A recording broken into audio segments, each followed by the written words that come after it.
Vamos a dar de vuelta al teórico. Bueno, eh, comparto pantalla y avanzamos. En el caso de que no entiendan algo de lo que les estoy diciendo o no se vean alguna de las diapositivas, me dicen.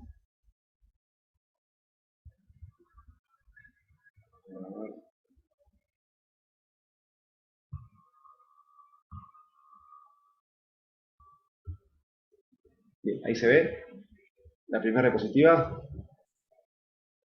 Sí, Sí, sí sí, se se ve. ve. Perfecto. Bueno, abdomen agudo es un capítulo entero, no solamente en cirugía, sino en medicina, que hace referencia a un montón de entidades que tienen en común eh, algo que ocurre dentro del abdomen. Parece una pavada, pero hay muchas situaciones que pueden dar síntomas o signos que aparentemente corresponden al abdomen, pero son de otro origen. Entonces, para empezar a hablar de abdomen agudo, tenemos que hacer el foco en dos palabras. Una es la primera, que es el abdomen, que hace referencia a la topografía, a dónde está ocurriendo el evento. Y otra hace referencia a un evento, a un concepto cronológico, es decir, a tiempo. Es decir, algo que ocurre en forma aguda dentro del abdomen. Nosotros podemos, hay un montón de, de definiciones y un montón de opciones de cómo encarar el capítulo abdomen agudo. Ninguna de ellas es tan peligrosa como esta foto, ¿no? Cuando el médico, cuando no es cirujano, o los estudiantes cuando todavía no estudiaron abdomen agudo, no cursaron cirugía, aparentemente el abdomen agudo o algo que ocurre dentro de la panza es como una caja de Pandora, que uno mete la mano así y bueno, y empieza a tratar de descifrar o adivinar lo que está ocurriendo. Pero no hay nada más alejado que eso, está bien clasificado, bien organizado el estudio cómo se encara un paciente con abdomen agudo. Primero tenemos que tratar de definir el concepto, es decir, el abdomen agudo. También hay un montón de libros que tienen muchas definiciones y todas tienen alguna falencia. Una de las más aceptadas es dolor abdominal de más de 8 horas de evolución, de comienzo insidioso, es decir, que una vez que empieza no cede y puede estar acompañado o no de otros signos y síntomas como vómitos, diarrea, fiebre, ictericia y demás. Entonces, nosotros ya tenemos una definición y tenemos que empezar a pensar, tenemos que ponernos en situación de médico y paciente, y en ese momento que estamos con el paciente, tratar de identificar si lo que nos está diciendo que le pasa corresponde a un abdomen agudo. Es decir, si tiene un dolor abdominal, 6 meses de evolución, no es un abdomen agudo. ¿Se entiende? La otra cosa, el otro aspecto que hay que tratar de diferenciar es si se trata de un abdomen agudo médico o quirúrgico. El abdomen agudo médico no es necesario una intervención quirúrgica para tratarlo, sino un tratamiento clínico, no quirúrgico. Y a su vez puede tener causas abdominales o extraabdominales. Primero hablo del abdomen agudo médico, así que ya después nos quedamos con el quirúrgico, que quizás es el que más nos interesa en esta clase. Dentro de las causas abdominales están las del tubo digestivo y las extradigestivas. El tubo digestivo, intestino delgado o grueso, hígado, páncreas, estos son ejemplos solamente, no es total. Por ejemplo, enterocolitis, la presencia de un fecaloma, hepatitis, un hígado de congestión en el caso de una insuficiencia cardíaca congestiva, una pancreatitis de origen alcohólica, por ejemplo. Y extradigestivos están las ginecológicas, las del retroperitoneo y la pared abdominal. Cualquier otra estructura que esté dentro del abdomen y que genere un cuadro de abdomen agudo, que se trate médicamente y no con cirugía, corresponde a un abdomen agudo médico. ¿De acuerdo? La gran mayoría de las consultas por abdomen agudo, la gran mayoría son de origen médico, de abdomen agudo médico. Imagínense infecciones urinarias, úlcera péptica, gastritis, dismenorrea, eh, infecciones urinarias, las infecciones ginecológicas, las enterocolitis, las constipaciones, el colon irritable, la cantidad de dolores abdominales que pueden provocar un abdomen agudo y que no se trate con cirugía, eso es abdomen agudo médico. Y después están las causas extraabdominales, que son las causas que provocan un abdomen agudo médico y obviamente no están dentro del abdomen. Pueden corresponder al sistema cardiovascular, por ejemplo, un infarto agudo de miocardio, una pericarditis, que se van a manifestar con epigastralgia, vómitos, síntomas de digestivos altos. El sistema respiratorio, los clásicos, las neumonías, fundamentalmente neumonía de base, derecha o izquierda, la derecha es mucho más frecuente, que también pueden este, se pueden presentar con dolor en el hipocondrio derecho o izquierdo, epigastralgia, vómitos, omalgia del sistema nervioso central, periférico, las compresiones medulares, o del sistema endocrino, las cetoacidosis diabéticas, porfirias, y ahí podemos agregar cualquier otra eh, eventualidad que no asiente en el abdomen y que provoque un abdomen agudo. Picaduras de insectos, intoxicación por plomo, bueno, cualquier otra que se les ocurra, que lean por supuesto, y que no asienten el abdomen y que genere un abdomen agudo.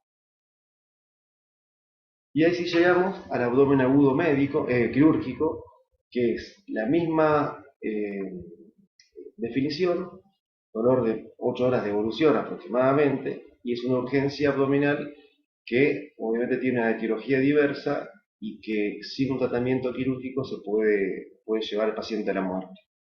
Es decir, abdomen agudo que se trata con una cirugía. ¿Cómo encaramos este tema sin entrar en pánico y tratando de organizarlo? Como cualquier otro capítulo en medicina, todo empieza con una historia clínica completa, sistematizada, tal cual la estudiaron en los primeros años de la carrera y es la misma historia clínica y la misma sistematización que van a usar ante un paciente con un infarto o con una intoxicación o con un cuadro de diabetes. El interrogatorio, por supuesto, tiene que ser minucioso, la exploración, el examen físico tiene que ser sistemático, algunos exámenes complementarios se hacen, no todos. El tema de hacer una rutina de laboratorio es un concepto bastante peligroso, bastante riesgoso, digamos, para los estudiantes cuando están en un examen y le dicen, pedimos una rutina. ¿Sí? Las rutinas casi no existen, es un concepto que puede ser rutina, un pedido de laboratorio para un servicio que se pida siempre lo mismo, pero no es ley, no es que se hace lo mismo en cada servicio. Entonces, cuando hacen referencia a los exámenes complementarios, tienen que hacer referencia exactamente a qué. Se llega a un diagnóstico y, por supuesto, un tratamiento y premisas especiales en base a la patología y al paciente y a la complejidad de lo que estén trabajando. Entonces, antes de avanzar con el capítulo, si dijimos que el síntoma cardinal de todo esto es dolor abdominal, tenemos que recordar que hay tres tipos de dolor abdominal. El dolor visceral, el parietal y el referido. El dolor visceral, que normalmente es mal localizado, suele estar en medial, en la región medial, periumbilical, y la intensidad suele ser variable, dependiendo por supuesto del umbral del dolor del paciente y la patología que lo esté provocando. El dolor parietal es un dolor agudo, bien localizado, suele ser intenso y aumenta con los movimientos. ¿Qué pasa? Cuando hay un dolor de origen parietal, donde duele, el paciente lo va a poder localizar casi con un dedo, bien localizado. El visceral, el paciente suele manifestar con una mano, con las dos manos, en la región periumbilical y no hace referencia al órgano que esté provocando el dolor.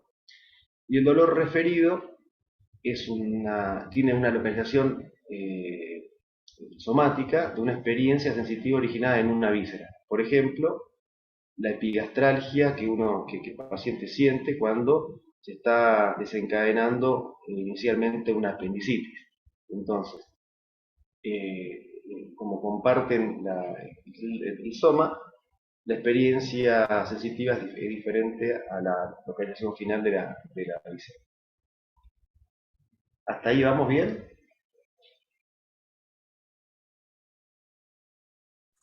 Sí, Sí, vamos profe. bien. ¿Puedo hacer una pregunta que me hicieron hoy justo que vimos un caso de abdomen agudo en la guardia? Que me Sí, por hicieron a supuesto. mí, yo ya la Sí, sé, pero le sí, pregunto para sí. todos los compañeros. Me preguntaron si a todo paciente con dolor abdominal agudo le dábamos calmantes, si le dábamos algo para el dolor o lo dejábamos así hasta que viniera el cirujano. Bien. ¿Qué opinan? ¿O la dejamos para más adelante la respuesta? Tengo entendido que en realidad eh, siempre tratamos primero de evaluar al paciente y que luego en el tratamiento, cuando ya tenemos un diagnóstico presuntivo o posibles diagnósticos diferenciales, una parte del tratamiento va a llevar a la analgesia, pero no ponemos analgésicos en su primer momento para no encubrir o no me sale la palabra, pero como que no Enmascarar. Enmascarar los síntomas. enmascarar exacto el síntoma o el caso, ¿no? Perfecto. Nosotros, si ustedes recuerdan las o tres diapositivas anteriores, eh, el diagnóstico se llega al diagnóstico después de haber transitado una historia clínica completa, algunos exámenes complementarios que corroboran.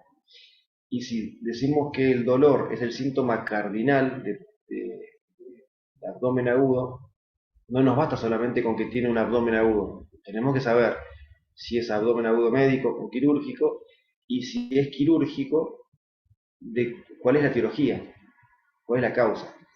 Y si nosotros o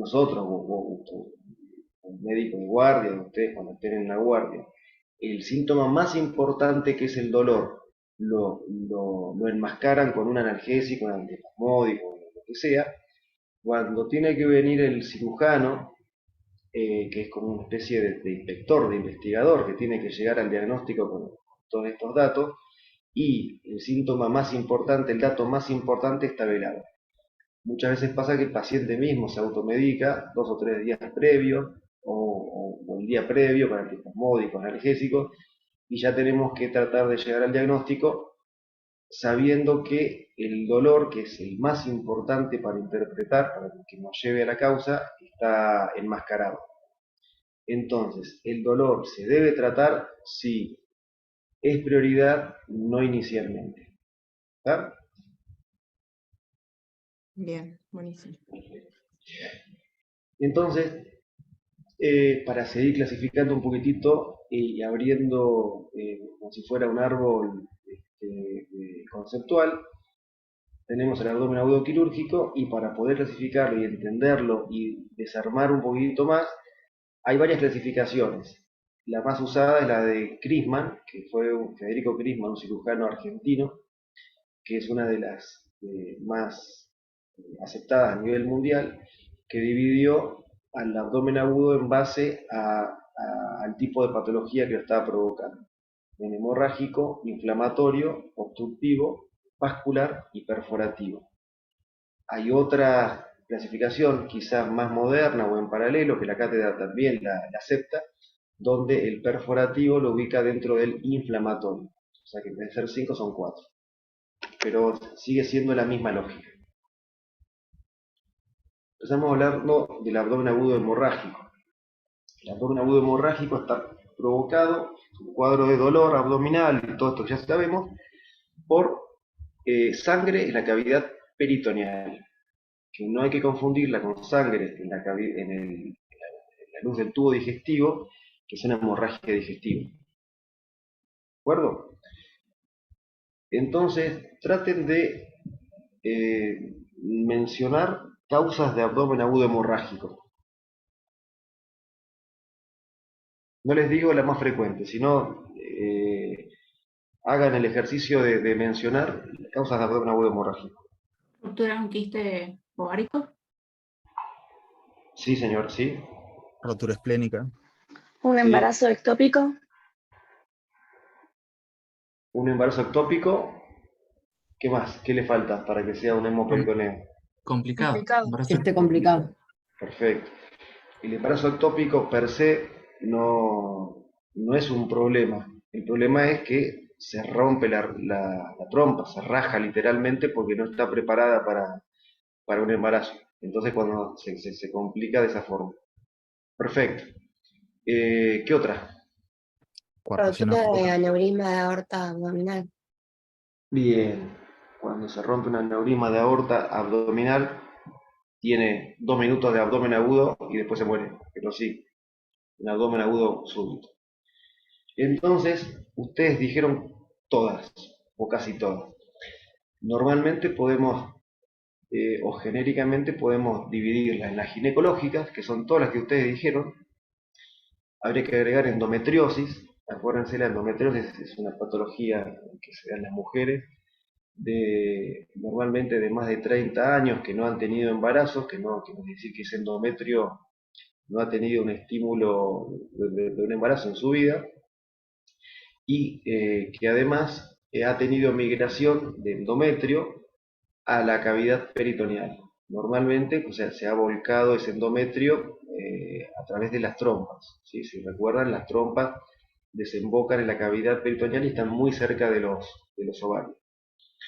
Eso es lo clásico. Y entonces tiene cuadros de de abdomen agudo en los días de la menstruación. Así como menstrua el endometrio dentro del útero, también tiene el mismo ciclo los focos de endometriosis. Que cuando son pequeños foquitos chiquititos y no tienen demasiado volumen, no hay gran problema, pero hay veces que las mujeres tienen un endometriomas grandes en la región del ombligo, en las regiones de la pelvis menor, que generan realmente un problema tremendo hasta que entra en la menopausia. Las rupturas espontáneas de vísceras, como ya las mencionaron, y después están los posoperatorios, ¿cierto? Un abdomen agudo hemorrágico en un posoperatorio que hay que tenerlo en cuenta siempre. Fíjense que hablamos de abdomen agudo hemorrágico de causas no traumáticas. ¿Por qué? Porque las causas traumáticas pueden tener un montón de lesiones asociadas. Rupturas de traumatismos óseos, rupturas de vísceras huecas, ruptura diafragmática, pérdida de conciencia. Entonces, por esa razón es que tratamos de diferenciar el abdomen agudo hemorrágico traumático del no traumático. Cuadro clínico todos van a cursar con dolor abdominal. Algunos de los pacientes van a tener repercusión cardiovascular y otros no van a tener repercusión cardiovascular. La repercusión cardiovascular va a ser, por supuesto, signos o síntomas de hipovolemia, hipotensión, taquicardia, alteración de la conciencia, oliguria, y eso va a depender de la agudeza con que se pierda la sangre hacia la cavidad peritoneal y de la cantidad. ¿Sí? Esto es algo fácil de entender y hay que poder entender y hay que poder explicarlo. Por eso es tan importante el interrogatorio minucioso, hacer un examen físico y una historia clínica, perdón, bien organizada, Si es una mujer, si dijimos que la mayoría de los cuadros son de origen ginecológico, entonces si estamos en presencia de una mujer en etapa reproductiva, donde los ovarios, el útero, las trompas y demás están en actividad, bueno, hay que hacer las preguntas de rigor de su última menstruación, antecedentes ginecológicos, ecografías que tengan previas, el consumo de anticonceptivos orales y demás. Es tan importante como todo lo demás. Muchas veces pasa que vamos directamente a los exámenes complementarios y nos olvidamos de esos antecedentes que son tan importantes. Entonces, bueno, esto que estábamos hablando. ¿Qué pasa con el hematocrito? Clásico, entramos en exámenes complementarios. El hematocrito puede estar descendido, pero para que descienda el hematocrito en un paciente con hemoperitoneo de más de medio litro o de 1 litro, tiene que pasar por lo menos 6 horas. ¿Para qué? Para que su sangre, para que esa solución que es el hematocrito, que es el glóbulo rojo dentro del plasma, se diluya. Si a una persona le sacan 2 litros de sangre en un momento y por el otro brazo a los 10 minutos le hacen un hematocrito, probablemente no tenga descenso. Si le sacan sangre y le hacen un hematocrito a las 6-7 horas, por supuesto que sí. También tienen que poder entenderlo y explicarlo. Entonces el hematocrito tiene su valor si el cuadro lleva más de 6 horas y si, por supuesto, tiene una pérdida mayor a 500 centímetros cúbicos. Si no, no va a tener valor ni positivo ni negativo. La ecografía se muestra como el gold standard para la presencia de líquido libre en el abdomen. Es un estudio, es un método realmente barato, muy práctico, que ya no está en manos solamente de los radiólogos, sino que también de los médicos de guardia y no exclusivamente por los cirujanos. Y además con los traductores nuevos y la tecnología que es mucho más avanzada, se puede diferenciar, se puede presumir si el líquido libre es sangre o coágulos o líquido asítico o de otro origen. Entonces, en base al cuadro clínico, en base a los hallazgos de exámenes complementarios y demás, puede o no operarse. ¿Cuándo no operar un paciente con un hemoperitoneo? Y en el caso de las mujeres que tienen un folículo roto, que pueden tener líquido, que pueden tener un abdomen agudo, pero no representa un sangrado activo ni nada por el estilo. Bueno, normalmente se trata médicamente. Ahora, cuando cualquiera de estos factores que estamos mencionando se va de las manos, por decirlo de alguna forma, aumenta el dolor, baja el hematocrito, aparece taquicardia, aparece hipotensión y demás, obviamente hay que operar y, como dice acá, control de hemostasia, es decir, cerrar la canilla. A ver si corre este video. Sí, corre. Esta es una laparoscopía donde vemos coágulos. Si vemos coágulos, esto hace referencia a un sangrado que ocurrió hace varias horas por lo menos. Se aspiran los coágulos. Acá estamos viendo la región, estamos desde el ombligo viendo hacia la pelvis.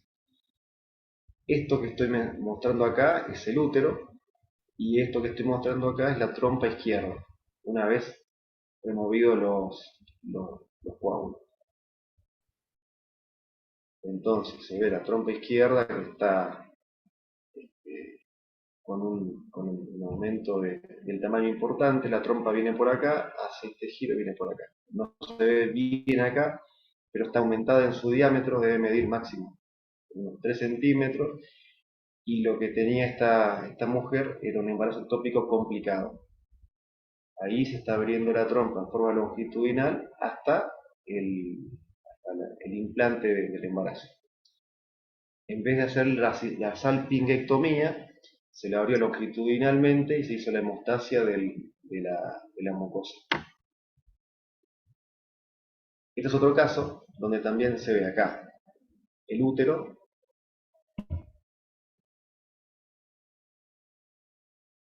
Este es el ovario izquierdo, esta es la trompa izquierda, y acá abajo van a ver que hay sangre fresca, y lo que se vio es este ovario que tenía un quiste, el quiste estaba roto y estaba sangrando hacia atrás. Fíjense que acá ya no había coágulos, sino que era sangre fresca. ¿De acuerdo? ¿Alguna pregunta sobre abdomen agudo hemorrágico o algún concepto que no les quedó o comentario?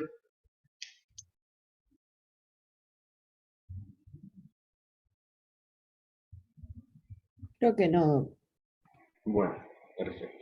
Pasamos al abdomen agudo perforativo, que dijimos que podemos también ubicarlo dentro del inflamatorio si es que elegimos esa clasificación.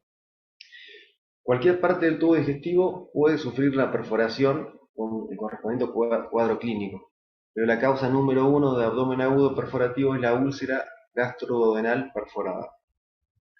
Le siguen la diverticulitis colónica perforada, la perforación intestinal por cuerpos extraños, posoperatorios complicados o la iatrogenia. El abdomen agudo perforativo, ustedes tienen que imaginarse que qué pasa con la cavidad peritoneal si alguna parte del tubo digestivo se perfora y sale el contenido hacia afuera. La etapa inicial, que dura las primeras 2 horas, es súbita, es un dolor intenso, 10 en 10, generalizado. El paciente viene con una ansiedad, semblante lívido, grisáceo, no hay cuadros no hay cuadros clínicos que casi que puedan llegar a provocar el dolor que provoca un abdomen agudo perforativo. La respiración suele ser superficial, justamente porque trata de no mover mucho los diafragmas para no mover el contenido que le provoca dolor. Hay sudor facial, temperatura subnormal, algunos signos de shock, que puede ser neurogénico. El pulso suele ser débil por este tema. Puede haber arcadas, vómitos y omalgia, es decir, una irritación de todo el peritoneo, tanto visceral como parietal, generalizado y en forma súbita. La etapa intermedia, que puede demorar de 2 a las 12 horas, ya puede no tener vómitos porque el estómago ya puede haberse vaciado hacia la cavidad peritoneal, puede haber menos dolor, puede haber un pulso normal, es decir, como que se estabilizó el aspecto hemodinámico, pero la pared abdominal permanece rígida. Y este es el famoso abdomen en tabla. Entonces a la percusión va a haber una disminución en la matriz hepática y por supuesto va a haber dolor al movimiento corporal. Si ustedes al paciente en la camilla le mueven el abdomen en forma pasiva, le mueven la pelvis, se va a morir del dolor, enseguida les va a retirar la mano porque no lo tolera. Y una etapa tardía, más de 12 horas, si pasó sin tratamiento, sin diagnóstico, sin consulta, ya aumenta muchísimo la mortalidad, aparece una fase de peritonitis avanzada, un abdomen ya vencido, abdomen distendido, signos de shock y dificultad respiratoria. Como siempre, primero, el cuadro de abdomen agudo perforativo es súbito y muy patognomónico de un cuadro perforativo. Compite con una ruptura de un aneurisma de aorta, compite con un infarto masivo o con una pancreatitis. No compite con muchas más cosas, me refiero al tipo de dolor, al nivel del dolor. Para poder pensar si es una úlcera péptica perforada, complicada o alguna otras causas, hay que hacer un interrogatorio importante, bien minucioso. Los antecedentes de enfermedades ciopépticas son fundamentales, lo primero que uno tiene que preguntar. La etiología del cuadro, si empezó en este ratito previo a la consulta o si ya viene con síntomas, con pródromos, con síntomas previos y demás. Algunos exámenes complementarios, como la radiografía de tórax y abdomen, una ecografía abdominal y la tomografía la vamos a contemplar para poder, por un lado, corroborar el diagnóstico de abdomen agudo perforativo, pero por otro lado, tratar de llegar al diagnóstico etiológico. Entonces, en la radiografía de tórax de frente, podemos ver la presencia de aire por debajo del diafragma, que se llama neumoperitoneo. No tiene que haber aire en la cavidad peritoneal libre, normalmente, salvo que sea un postoperatorio. Por ejemplo, yo opero a alguien de vesícula y le hago una radiografía de tórax o de abdomen, quizás el mismo día o el otro día, va a tener neumoperitoneo, pero no por eso va a tener un problema. Esta radiografía idealmente tiene que ser pedida de pie, de frente y perfil seguro, pero idealmente de pie para que el aire se ubique por arriba del hígado y sea bien visible. ¿Qué pasa si el paciente tiene tanto dolor que no puede estar de pie, ni siquiera acostado? Bueno, perdón, ni siquiera sentado. Se pide una radiografía de frente en decúbito lateral izquierdo, para que eventualmente, no es el caso, pero eventualmente el paciente, el aire, se ubique por fuera del hígado y sea más evidenciable el neumoperitoneo. Si hacemos una tomografía, por supuesto que es mucho más sensible. El aire es todo esto negro. Cuando muchas veces el cuadro clínico es muy evidente y no tenemos la chance de verlo en una radiografía porque no se ve por transfusión gaseosa, de vísceras, lo que sea. Una tomografía se lo ve muy fácil. Los diagnósticos diferenciales y por supuesto el tratamiento va a ser cirugía. Se hace el tratamiento de la peritonitis y por supuesto la solución de la perforación. Se corre este video.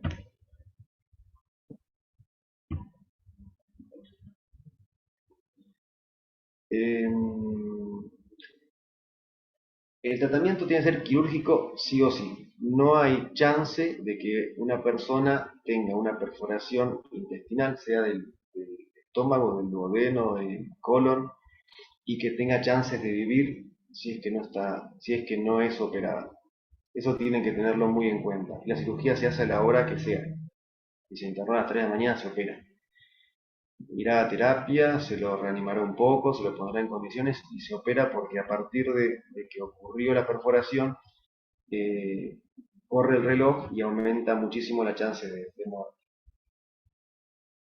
Pasamos al abdomen agudo vascular. El abdomen agudo vascular es causado por una alteración en el flujo arterial o venoso de los órganos intraabdominales. Así de fácil es la definición, pero hay muchísimos grises y lamentablemente el cuadro clínico del abdomen agudo vascular, lo característico es que no tiene nada característico salvo la mortalidad. Si ustedes van tomando un poco de apunte o van leyendo o después de esta charla leen abdomen agudo, los capítulos formalmente escritos, van a ver que cada tipo de abdomen agudo tiene cosas características. En el perforativo, el tipo de dolor, el neumoperitoneo, en el hemorrágico, el líquido libre, bueno, en el inflamatorio ya lo vamos a ver. Con el vascular no tiene un cuadro clínico totalmente característico. Por eso es que me adelanto a decirles que una de las causas del diagnóstico tardío. Las causas: trombosis o embolia de la arteria mesentérica, cualquiera de las dos. La isquemia intestinal no oclusiva, que es esa isquemia que se provoca por cierre de los esfínteres precapilares, pacientes deshidratados que toman, por ejemplo, antihipertensivos. La trombosis de la vena mesentérica, aneurisma disecante o ruptura de un aneurisma. En el caso de un aneurisma disecante, no es tanto el dolor de la disección, sino que cuando se va disecando la íntima, puede cerrar el ostium de la arteria mesentérica superior o la inferior o el tronco celíaco, y ahí es donde se provoca el cuadro de isquemia. Respecto a la trombosis o embolia mesentérica, suelen tener antecedentes de angina abdominal en las semanas previas, esos dolores postprandiales inmediatos que ceden con el ayuno. Por supuesto, si se van fijando, son síntomas inespecíficos. Puede tener antecedentes de arritmias o endocarditis. Estamos hablando de que estamos hablando de isquemia, es decir, de que se tapan las arterias mesentéricas desde el órgano hacia el corazón. Tienen que ir pensando que puede ocurrir perdón, estaba viendo otra cosa. Puede ocurrir el accidente de placa o la embolia. Entonces, si hay una fibrilación auricular que estaba estabilizada y se la revierte, acuérdense que la fibrilación auricular es motivo de embolia. Si hay un coágulo, un trombo que está flotando en la aurícula y de repente sale a la circulación, desde la aurícula izquierda sale directamente a tapar alguno de los vasos. Entonces, ese es el motivo. Lo mismo vegetación, endocarditis y demás. El cuadro de dolor suele comenzar de tipo cólico o inespecífico, centroabdominal. Generalmente dijimos que es postprandial porque es cuando la circulación esplácnica tiene que entregarle oxígeno al intestino, y si no lo tiene, si no tiene un incremento en la llegada de sangre, tiene dolor de tipo isquémico. Y se suele acompañar de estados nauseosos y vómitos. El abdomen se distiende, pero no hay rigidez, es decir, no hay dolor de tipo parietal. Dolor de tipo referido puede ser, dolor de tipo visceral puede ser. Y si hay peritonitis es porque ya el diagnóstico, la enfermedad ocurrió hace unas cuantas horas atrás, o fue un problema masivo en el tronco de la mesentérica, y si hay peritonitis es porque se perforó directamente el intestino y ya está en etapas premortem. Los síntomas y todas estas cosas que estamos hablando suelen ocurrir en la mitad de los pacientes 3 o 4 días previos. Bastante parecido a lo que pasa cuando hay problemas cardíacos, que los días previos hay síntomas secundarios, síntomas que si uno no está muy atento pasan de largo. Una arteriografía podría realizar un diagnóstico preoperatorio precoz, por supuesto, pero tampoco está tan a la mano. Con respecto a la trombosis venosa, la clínica es parecida, pero la evolución es mucho más rápida. Se observa el shock y signos de hemorragia precozmente y el órgano sufre un infartamiento venoso.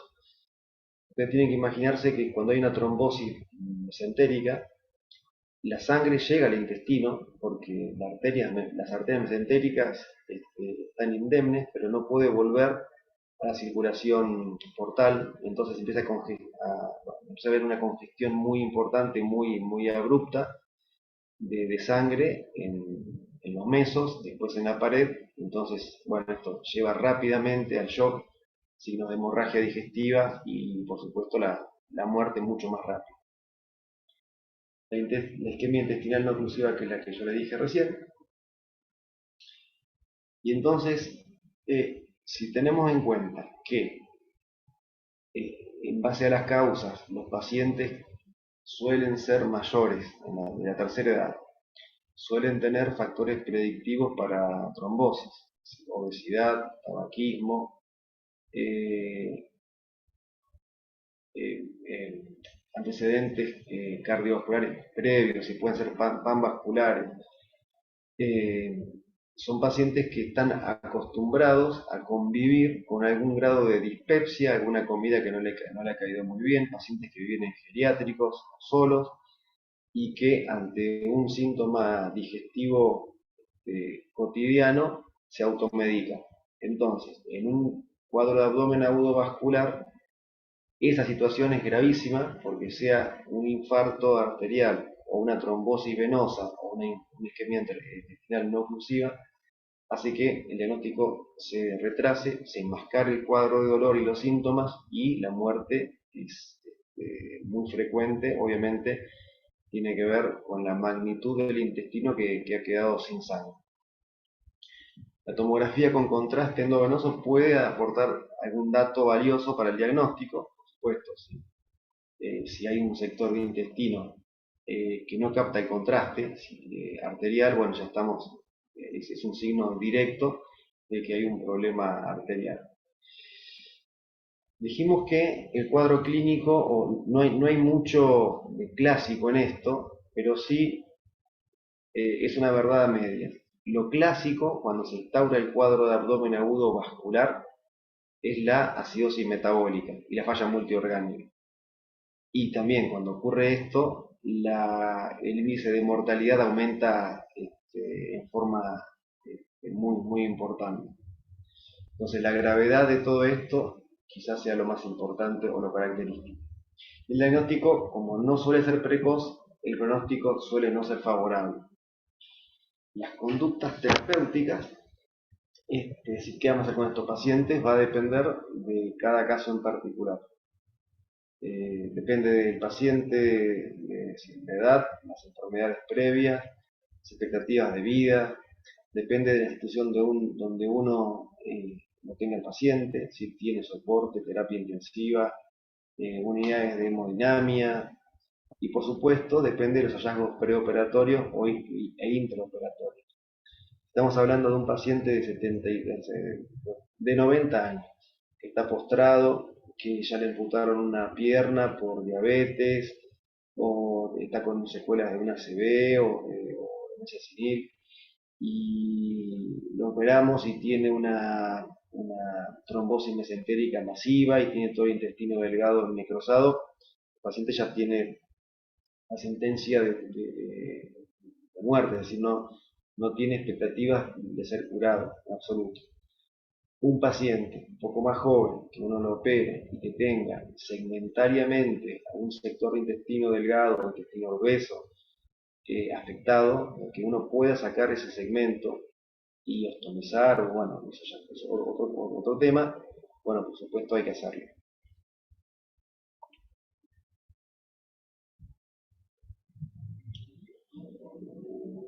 Estas son algunas de las fotos, por ejemplo, así es como cuando hay una trombosis de la vena mesentérica, el intestino se pone como una morcilla, muy congestivo, lo mismo con los huesos. Entonces, ocurre esto es lo que se ve desde afuera, es decir, desde la cara serosa, pero dentro de la luz la mucosa sufre y va teniendo hemorragias digestivas y demás. Después tenemos otros cuadros un poco menos mortales, pero sí sintomáticos, que pueden ser por ejemplo, donde lo que le pasó a este paciente es que tuvo una trombosis de la vena gastroepiploica. Cuadro raro, pero lo que provocó es un infartamiento de un gran sector del epiplón mayor. No reviste mayor mortalidad ni nada por el estilo, porque por supuesto el epiplón no convive con bacterias como el intestino. Pero bueno, si dijimos que el abdomen agudo vascular corresponde a una alteración del flujo de alguno de los órganos, bueno, el epiplón corresponde a uno de los órganos. ¿Ya? Hasta ahí, abdomen agudo vascular. ¿Comprendieron? ¿Tienen alguna consulta, algún comentario? Porque suele ser quizás el cuadro de abdomen agudo más controversial o más difícil de entender.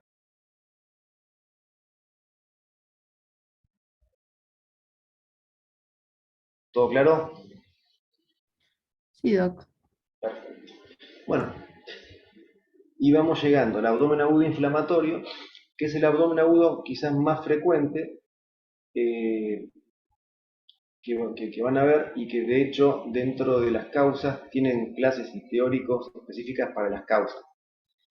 El dolor abdominal suele ser intenso, suele haber, digo, fiebre y taquicardia. Por supuesto, en medicina, cuando decimos suele, es porque no es la regla, sino que es lo más frecuente. Puede haber reacción peritoneal, defensa o contractura. Ustedes tienen que poder... a ver, un segundito, por favor. Un segundito que tengo una cosa.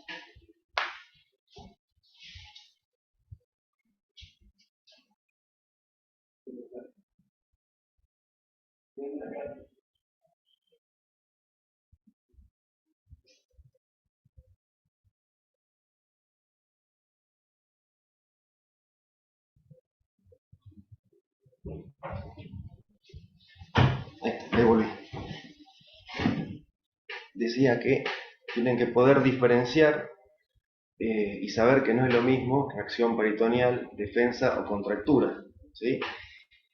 La reacción peritoneal es el dolor a la descompresión del abdomen en cualquiera de sus puntos, que hace referencia a un compromiso generalizado del abdomen, la cavidad peritoneal. La defensa es el dolor puntual a la compresión y la contractura es la falta de relajación de los músculos abdominales. Entonces, cuando ustedes estén evaluando a un paciente, quizá tengan que presentárselo a un cirujano o a un colega. No es lo mismo hablar de reacción peritoneal que defensa o contractura. Por ejemplo, un paciente que tenga un cólico biliar, ¿sí? Que le duele el hipocondrio derecho, el resto del abdomen no se encuentra con dolor ni nada por el estilo. Eso es defensa en hipocondrio derecho. Si ustedes hablan con un colega o con un cirujano y les dicen que tiene reacción peritoneal, sea lo que sea, estamos hablando de un paciente que tiene entrada de quirófano en forma inmediata. Entonces, ustedes imagínense que son niveles de alarma totalmente diferentes, ¿sí? Bueno, suele haber náuseas o vómitos, muchas veces en forma refleja, suele haber hiperestesia cutánea, suele haber leucocitosis y las causas más frecuentes son las apendicitis, las colecistitis, las diverticulitis y las enfermedades pélvicas inflamatorias. Eso es lo más frecuente. ¿Qué tipo de dolor les parece que va a ser el cardinal en este tipo de abdomen agudo? Uno bien localizado, como el parietal. Bien, perfecto. Uno bien localizado, el parietal. Exactamente lo has dicho. Pero también, para interpretar algún cuadro con su cronología, va a haber y vamos a estar en presencia de dolor referido, y ese es el que no nos tiene que despistar, el que no nos tiene que hacer perder el foco, la pista de lo que tiene el paciente. Por ejemplo, ¿qué ejemplo me pueden dar?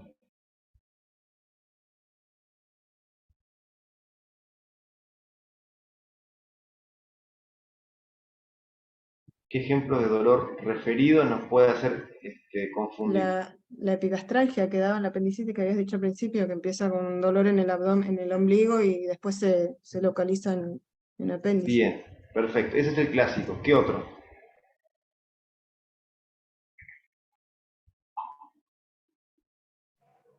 Omalgia en una colecistitis. Perfecto, muy bien. ¿Qué otro?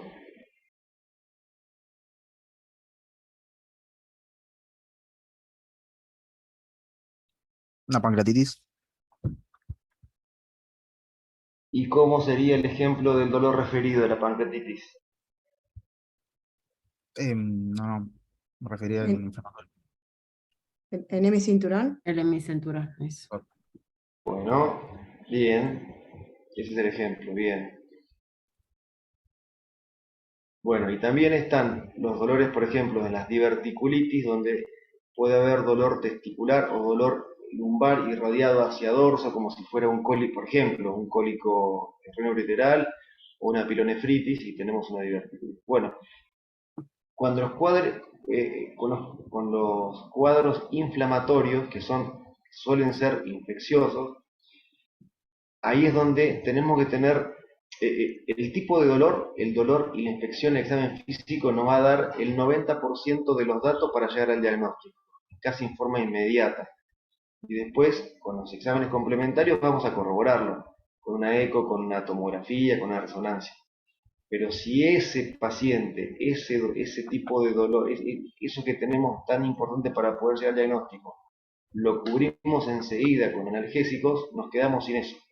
Y ahí es donde una apendicitis, un paciente con una apendicitis se puede volver a la casa, lo mandamos con medicamentos, con antibióticos y aparece al tercer o cuarto día con peritonitis, muerte. Entonces, así de importante es poder darle mucha atención, mucha bola al interrogatorio y al dolor. Insisto, si usted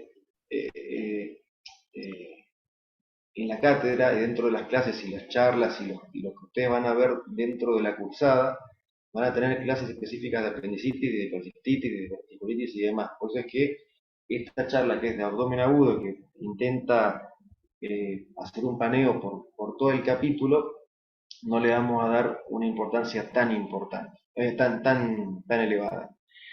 Si tenemos que decir qué es lo característico del abdomen agudo inflamatorio, tenemos que hablar de la leucocitosis y de el tipo de dolor que, como dijo alguno de ustedes, es parital y es el que nos va a dar la pauta más importante, el indicio más importante de lo que le está pasando al paciente. El resto de las cosas pueden o no estar. Si corre Profe, este videito. Sí. con respecto al dolor, ¿no? ¿Cuánto tiempo podemos dejar al paciente con dolor hasta que llegue el cirujano? Porque puede pasar mucho tiempo, Sí, ¿o no? sí, muy buena pregunta. Porque también se nos puede descompensar por el dolor. Capaz que es hipertenso o algo así. Sí, totalmente. El concepto es no enmascarar el dolor como primera cosa, ¿sí? Después tenemos, qué sé yo era médico de guardia, era, qué sé yo, estudiante rotante superior, y yo evaluaba a un paciente, lo evaluaba, para mí tenía apendicitis, qué sé yo, y hablaba con el cirujano, y me decía, bueno, internalo y ya medicalo. Porque yo ya estaba con un nivel, digamos, de confianza del equipo quirúrgico. Después yo como cirujano hablo con algunos de los médicos generales que están haciendo guardia y me presentan el caso, y si me lo presentan correctamente y yo confío en el criterio médico, lo que me está diciendo, le digo, bueno, ponele los analgésicos, los antibióticos y yo voy ahora en un ratito más. ¿Sí? Lo que no tiene que ocurrir, no debe ocurrir, no tiene que ocurrir es que esté el paciente en la guardia, en la camilla, sin tratamiento ni del dolor, ni antibióticos, ni nada por el estilo, y esperando horas a que venga alguien a verlo. Eso no tiene que ocurrir. Entonces, la pregunta es cuánto tiempo tiene que estar un paciente sin analgésicos y es el mínimo posible. ¿De acuerdo? La Buenísimo. clave de esto es la comunicación, la buena comunicación, el ida y vuelta con el que finalmente se va a hacer cargo del paciente, que pueden ser ustedes mismos, como residentes o como especialistas, que lo vayan, lo vean y lo internen, o puede ser otro. Una vez que está hecho el diagnóstico de abdomen agudo quirúrgico, sea inflamatorio, obstructivo, lo que sea, ya se puede medicar, ya se puede poner antibióticos, se pueden poner analgésicos en espera del turno quirúrgico. Eso sí, entonces la respuesta es el menor tiempo posible. Gracias. Listo, por nada. En este caso, esto es una laparoscopía, donde estamos viendo desde el ombligo, vemos la pelvis, es estos blancos que van a ver que tapizan un poco el peritoneo y demás, es fibrina. Esta es la vejiga, y acá este líquido libre, esta es la vejiga, perdón, con la sonda Foley inflada, ¿sí? Esta es la sonda Foley adentro de la vejiga, bueno, una vejiga vacía. Y este es el fondo de saco de Douglas, que está ocupado por pus, líquido purulento, y todo esto blanquecino que van a ver que tapiza las vísceras es fibrina.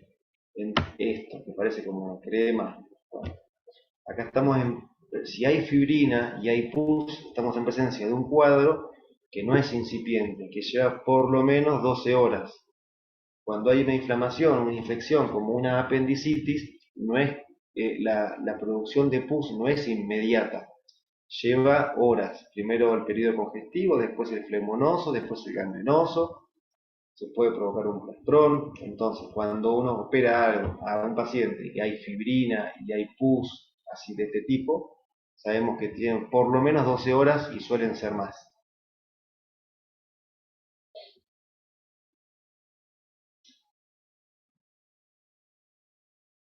Entonces, con esa laparoscopía se corrobora el abdomen agudo inflamatorio. Bueno, ese paciente tenía una apendicitis gangrenosa. O, en este caso, había líquido libre, purulento, pero sin fibrina. ¿Ven? Eso es pus, pero no tiene fibrina. De hecho, es un líquido purulento fecaloide. Lo que tenía este pobre paciente era una perforación, tenía una diverticulitis perforada. Pero fíjense que no tiene ni siquiera un poquitito de fibrina. Entonces estamos hablando de un paciente acá está, que llevaba poquito tiempo de su perforación. Lo que ocurre normalmente con las diverticulitis perforadas es que se genera una microperforación y el intestino delgado o el mismo colon o la vejiga o el epiplón lo tapa, genera un plastrón.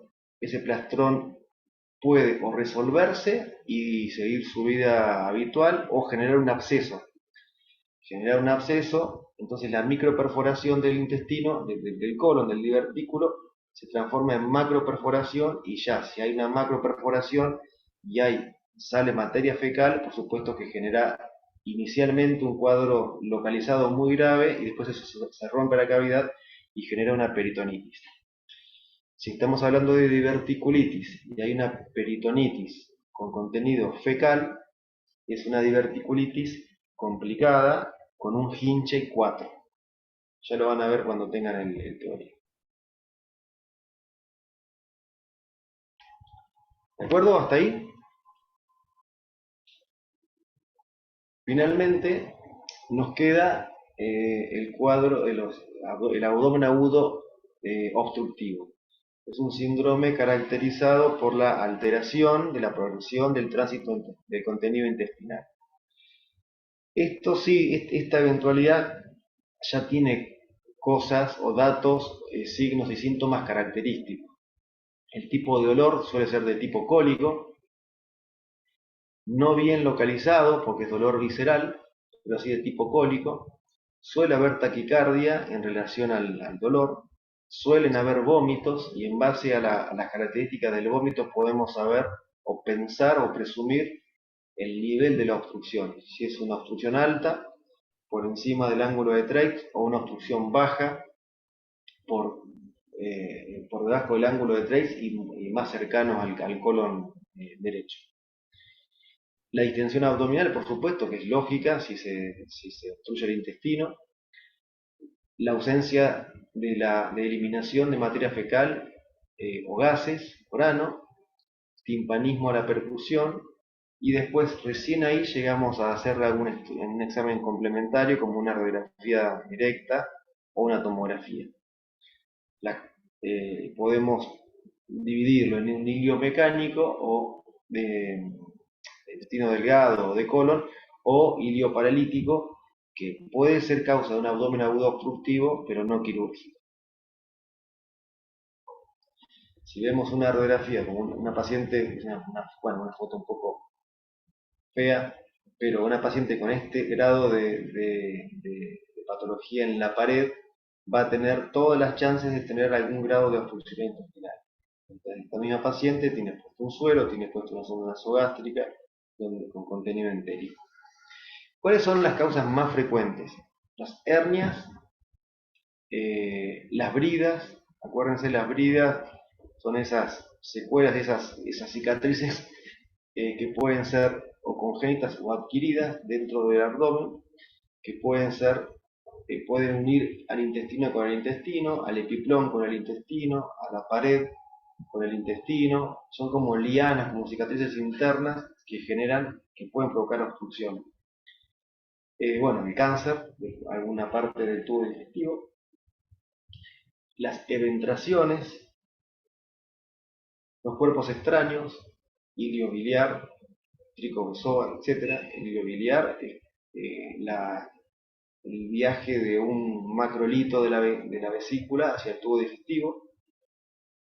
Acuérdense que se puede provocar con una inflamación crónica y un poco por el decúbito, un gran cálculo en la vesícula, se va horadando el fondo de la vesícula y en base al órgano que esté al lado, centinela, puede ser el duodeno, el intestino delgado o el colon, se genera una microperforación, el órgano lo acerca, se genera una fístula y el cálculo viaja y puede obstruir el intestino. Si es intestino delgado, lo suele obstruir cercano a la válvula iliocecal. Bueno, los vólvulos, más frecuentes en pacientes mayores, pacientes ancianos, que suelen tener dólico colon. Las hernias internas o las invaginaciones intestinales, que son mucho más frecuentes en pacientes pediátricos. Lo clásico son las radiografías con niveles hidroaéreos y dependiendo de la cantidad de intestino o la topografía o el tipo de imagen que nosotros veamos en la radiografía, podemos presumir a dónde va a estar la obstrucción. Nosotros vemos esta radiografía y vemos que hay imágenes aéreas en la topografía de intestino delgado con imagen en fila de monedas, que es esto, que corresponden a los pliegues de Kerckring, que van de lado a lado. Fíjense que acá tienen una víscera, acá tienen otra víscera. Si hay un nivel real es porque hay aire y líquido, para que haya un nivel hidroaéreo. Y normalmente estas imágenes, el aire centroabdominal normalmente no tiene que estar. Normalmente el aire está en el colon, en el intestino delgado no. Entonces, si estamos hablando esto, lo relacionamos con un cuadro clínico y pensamos que es un abdomen agudo oclusivo, tendríamos que imaginarnos que la oclusión está en las partes finales del intestino delgado, más cercano a la válvula iliocecal. Y nos tenemos que imaginar que todo esto está distendido, que esto puede ser el ángulo de Trace y que, bueno, obviamente hasta ahí podemos llegar con una radiografía sin conocer el estado del cuadro clínico. Acá algo parecido. Lo que habíamos visto recién se llaman niveles en escalera. Acá lo mismo, solamente que es una radiografía en decúbito dorsal. Como no está parado, no vamos a ver los niveles hidroaéreos, pero sí vemos todo el intestino delgado, desde la parte más distal, que es la válvula iliocecal, hasta casi el estómago dilatado. Imagen en pliegue, en pila de monedas, que son los pliegues de Kerckring, acuérdense de eso. Lo mismo acá, ¿sí? Niveles hidroaéreos en escalera. Y acá tenemos otra cosa. ¿Quién se anima a decirme si esta radiografía corresponde a lo mismo que estábamos hablando o si corresponde a otra parte del tubo digestivo? Vamos, ¿quién se anima?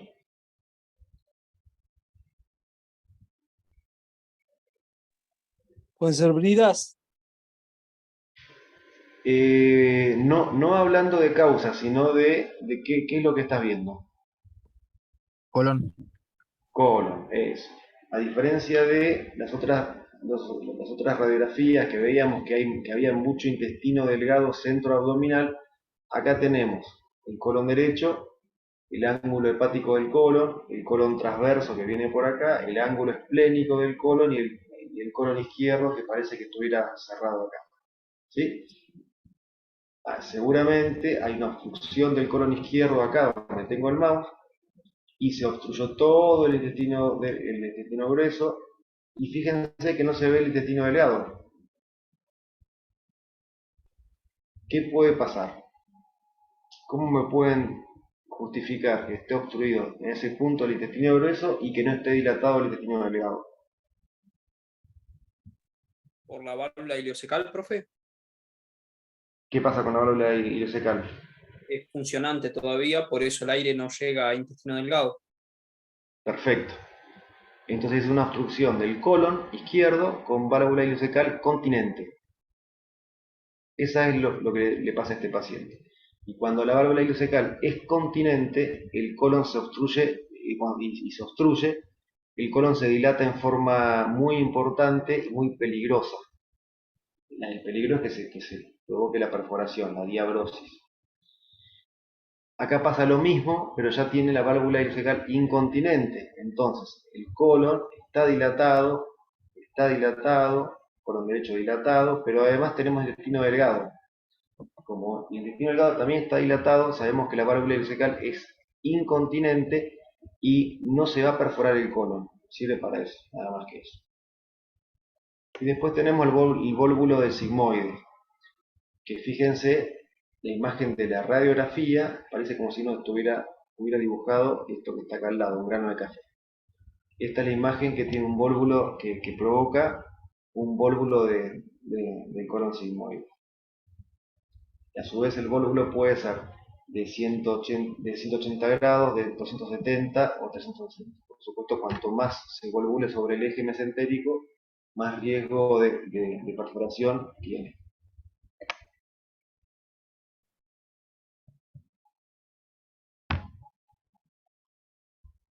Este videito, bueno, estas son imágenes de una obstrucción intestinal por bridas, una hernia crural atascada, no es muy fácil de interpretar. Una hernia crural atascada, una hernia interna atascada. Acá viene el intestino delgado, adentro lo amarillo es el meso y tenía un agujerito, y en ese agujerito se metió el intestino delgado.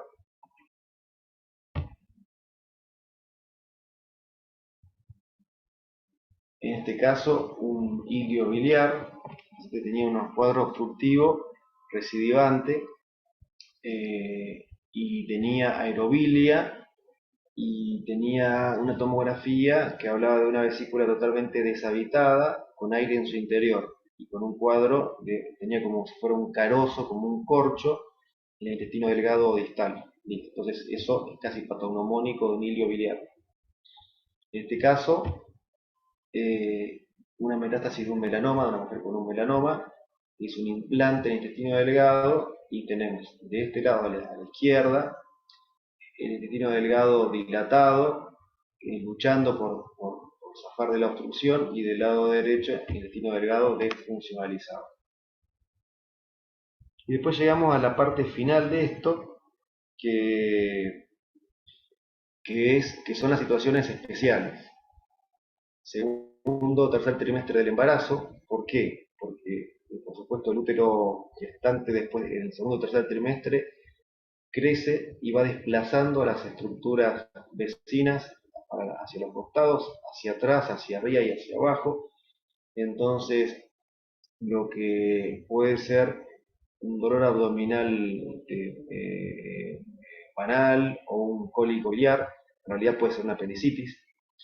Recordemos que las mujeres embarazadas tienen mayor riesgo de infecciones urinarias, tienen mayor porcentaje de reflujo gastroesofágico, gastritis, cólicos renoureterales, hemorroides. Entonces son situaciones que hay que tener en cuenta para todo esto.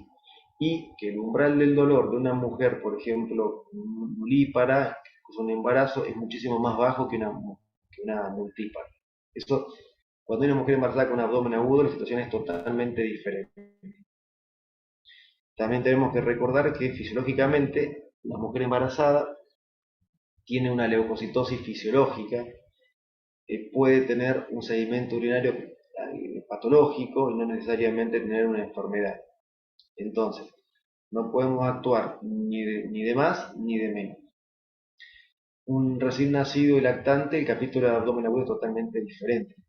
Todo lo que es la historia clínica, antecedentes y demás, depende del interrogatorio de los padres o los cuidadores.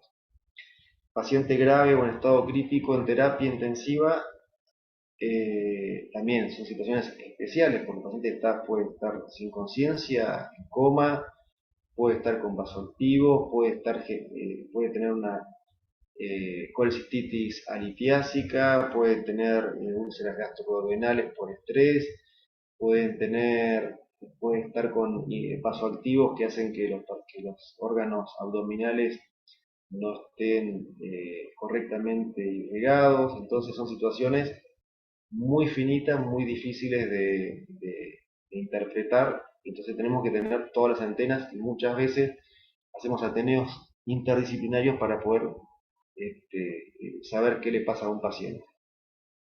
Los politraumatizados con componente abdominal, bueno, lo que charlamos hace un rato, pueden tener cualquier tipo de patología. Herida de arma blanca, herida de arma de fuego, trauma cerrado de abdomen, lesiones asociadas, óseas, neurológicas y demás.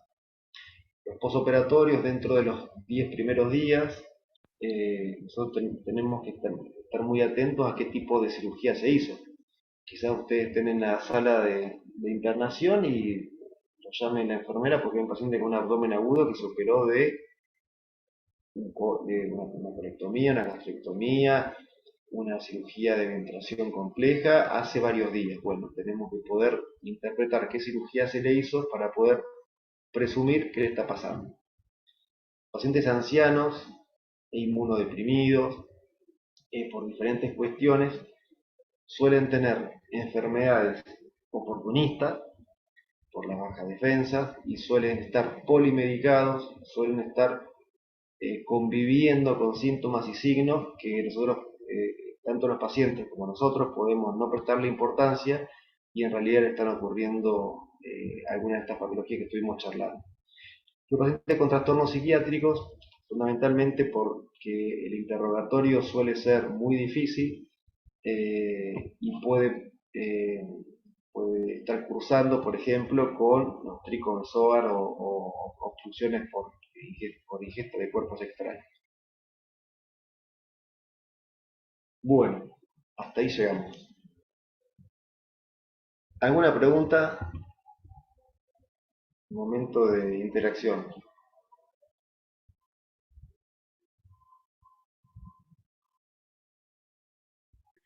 ¿Hola? No, yo le iba a preguntar de los pacientes con medicación con anestésico, creo. Sí. Ah, perdón, con opioides. me trafiqué. Ellos pueden tener parálisis, como digamos, por medicación, ¿no?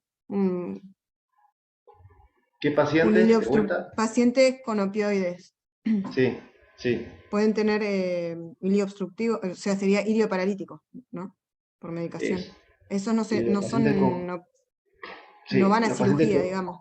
consumo crónico de opioides genera constipación. No sé si pasa, ¿a eso te referís? Sí, Constipación y hasta parálisis del intestino, y entonces puede tener hilio paralítico. sí, eso. Eso.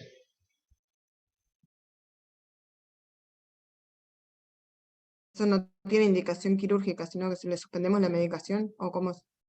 O puede El llegar a primer tener acto es indicación. suspender la medicación y la indicación quirúrgica es si el colon está dilatado más de 12 centímetros, 15 centímetros y es inminente una perforación, bueno, hay que hacer seguramente una colostomía, pero lo que se debe hacer es suspender los AINES, corregir los hábitos higiénico-dietéticos, aumento de líquidos y fibra en la dieta y proquinéticos. Y por supuesto cambiar el plan analgésico de opioides a AINES, o bueno, lo que corresponde. Buenísimo. Ah, y eso, con respecto a la medicación para los pacientes con dolor abdominal, ¿qué medicación le vamos a dar? ¿Le podemos dar opioides o no les podemos dar opioides? en la urgencia. Y mira, uno tendría que ser lógico e interpretar qué tipo de dolor tiene y por qué. En el caso de un cólico biliar, ¿sí? El cólico biliar, lo que duele en el hipocondrio derecho o en el epigastrio. Cólico en el hipocondrio derecho. ¿Qué tipo de dolor tiene? Cólico Cólico. visceral. Sí. Ujú. Tipo de dolor cólico o visceral. ¿Por qué ocurre el dolor? ¿Qué le está pasando?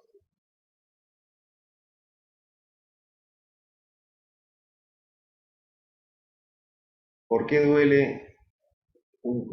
¿Qué es lo que le pasa a alguien que tiene un cólico biliar litiásico? Una distensión. Claro. ¿Cómo? Una distensión, ¿Distensión de y qué? eso puede de la vesícula o de los conductos, del cístico, del colédoco.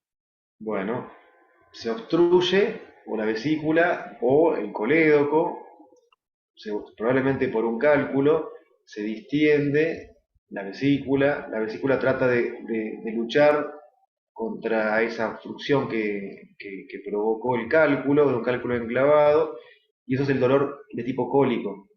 Si sabemos que es un dolor de tipo cólico, ¿qué tratamiento le vamos a dar para el dolor? Le podríamos dar un antimuscarínico. Perfecto, un antiespasmódico. ¿Sí? Si sabemos que es un cuadro de una apendicitis aguda, el dolor es por el dolor tipo parietal. Inicialmente tiene dolor visceral porque el apéndice se distiende, ¿no? Eso está claro. Pero pensando en que es un dolor de tipo parietal porque se está generando un plastrón, una inflamación. Le tenemos que dar un analgésico, un AINE. Le damos un ¿Sí? aire. ¿Qué pasa? El AINE también funciona para un cólico biliar porque es un analgésico. Y el antiespasmódico también funciona para una apendicitis incipiente, pero nosotros tendríamos que darle el tratamiento para el dolor lo más específico posible. Si le damos opioides a cualquier abdomen agudo, probablemente funcione, pero lo ideal es que sea lo más específico. Es como, pues si no es como poner, por ejemplo, un imipenem o carbapenem, que son unos antibióticos de amplio espectro, muy caros, que cubren casi todo, y le vamos a poner imipenem a una colecistitis, por ejemplo. No, se trata de saber qué es lo que le ocurre, lo más finito posible, lo más específico, y darle con el tratamiento, ya sea médico o quirúrgico, específico. ¿Sí? Buenísimo, gracias. ¿Qué hacemos con una EPI grado 4?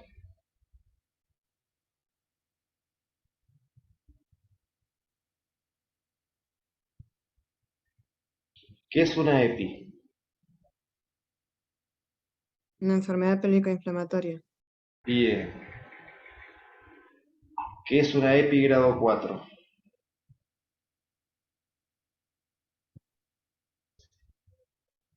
¿Qué es una EPI grado 1? No me acuerdo, profe, las clasificaciones de las EPI. La Grado EPI cuatro grado 4 cuando ya había un absceso. cuando había ruptura de un absceso tubovárico, me parece que era grado 4. Bien. Cuando hay una ruptura de un absceso y se genera una peritonitis. Entonces se opera. Se opera. ¿Qué dato fundamental? ¿Cómo sabemos que una mujer con un abdomen agudo, inflamatorio, que tiene líquido en la pelvis menor por ecografía, que tiene fiebre, leucocitosis, qué dos o tres cosas son fundamentales y específicas para decir que puede tener una EPI? Un dolor a la movilización del cuello del útero. Eso es al examen físico. Pero datos que tengan que ver con lo anterior, siendo organizados con la historia clínica y con el interrogatorio. Un dolor abdominal, parietal, bien localizado. Bueno, puede ser, pero no con el interrogatorio, antecedentes personales, o sea, antes del examen físico. Y hay que preguntarle si tuvo algún dolor durante las relaciones sexuales, si Bien, ¿eso cómo ya se traía llama? alguna dispareunia, ¿era? No. Dispareunia, es. ¿Qué más? Em, que Si había tiene presencia de flujos. Bien. algún Cambio en antecedente el de flujo. alguna... Presencia de flujo sí, pero en realidad es cambio en el flujo. La mujer suele tener flujo casi en todos en todo el periodo, tiene algún grado de flujo, unas más, unos menos, pero no por tener flujo va a ser patológico. Entonces la pregunta es Si hubo cambios. si hubo cambio en el flujo, ¿sí? Y hay que preguntar las características del flujo. Por ahí para los varoncitos se nos resulta, es un poquito más difícil, pero bueno, el color, el olor, y eso hay que preguntarlo en forma objetiva. Si ustedes no lo preguntan por pudor o porque, mucho peor, que no se les ocurrió, no van a hacer el diagnóstico de una EPI. ¿Y cuál es el factor más importante, más frecuente para que ocurra una EPI? También la fiebre, ¿no? No, el factor predisponente más Las importante. relaciones sexuales sin protección y múltiples, puede llegar a ser. Bueno, sí, y normalmente tiene algo mecánico que hace que, por ejemplo, con ese tipo de relaciones sexuales sea más frecuente la EPI.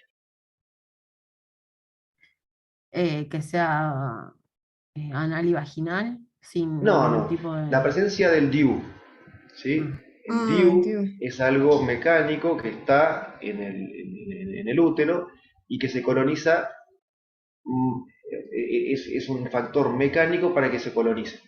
Y de ahí si vamos a si es anal vaginal o si son múltiples o lo que sea, que hace que esté más expuesta a otros gérmenes, ¿sí?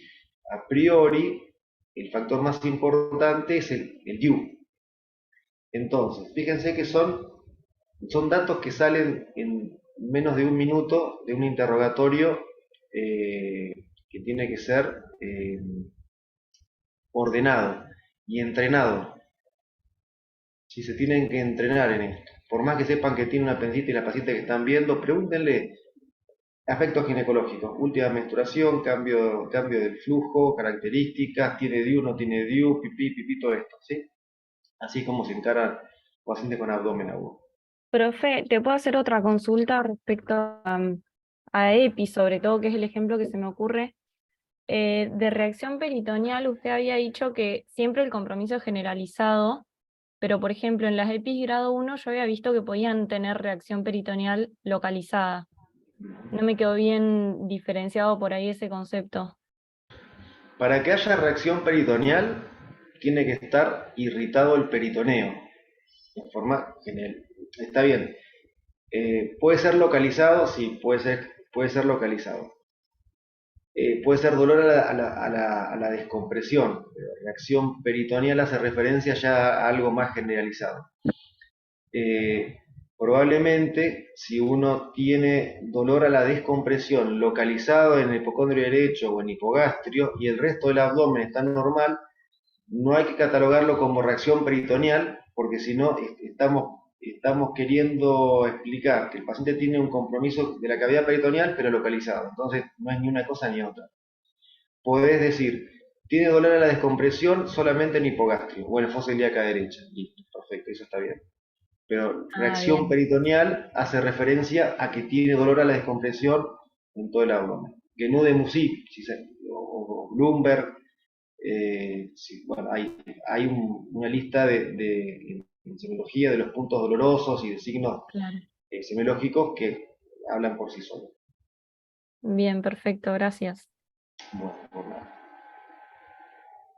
Bueno, ¿alguna otra pregunta? Si no, los dejo. No, yo creo que no, profe, gracias. Bueno, No, perfecto.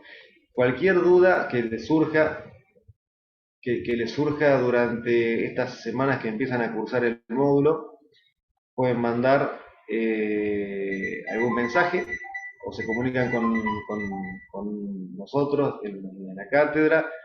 Ahora hay 2 de sus compañeros que están cursando, que hoy no vinieron a cursar, pero que pueden consultarle cómo ubicarnos. ¿De acuerdo?